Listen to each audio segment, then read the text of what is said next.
Hello friends, Mandarmani যাওয়ার রাস্তা এটা। মন্দারমণি যাওয়ার সময় তোমরা দেখে থাকবে ঠেলা গাড়ি করে অনেকজন ডাব বিক্রি করে। তো আমাদের ডাব খেতে ইচ্ছা করলো, আমরা নামলাম। কিন্তু ডাব খেতে খেতে আমি দেখলাম পাশে একজন বেল, আমড়া, ফ্রুট স্যালাড, তারপর তোমার কাঁচা আম, শশা এগুলো বিক্রি করছে। তো আমার না বেল খেতে খুব ইচ্ছে হলো, আমি টক খেতে খুব পছন্দ করি। আর ছোটোবেলায় খুব খেতাম, কারণ যখন দাদুর বাড়ি যেতাম সেখানে প্রচুর গাছ ছিল। তো আমরা ছোটোবেলায় খুব খেতাম। এখনও মামা মাসিরা আসলে নিয়ে এসে আমাদের দেয় বেলের সময়, কিন্তু খুব একটা খাওয়া হয় না। ছোটোবেলায় যে হারে খেতাম এখন সেই হারে খাওয়া হয় না। তো আমার খুব ইচ্ছে করছিল, খুব আমি ক্রেভ করছিলাম। তো দেখো কি সুন্দর বানিয়ে দিল, ধনেপাতা, কাঁচা লঙ্কা পেস্ট, সর্ষের তেল এগুলো দিয়ে খুব সুন্দর বানিয়ে দিল, আর দারুণ লাগছিল খেতে। তোমরা কখনো ওই পথে গেলে তোমরা ওখানে দাঁড়াবে, দাঁড়িয়ে দেখবে, এগুলো খাবে, দারুণ।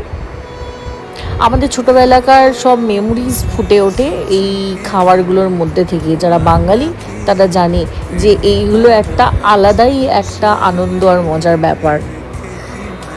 ঠিক আছে, চলো ফির নেক্সট ভিডিও নিয়ে আসবো। Thanks for watching.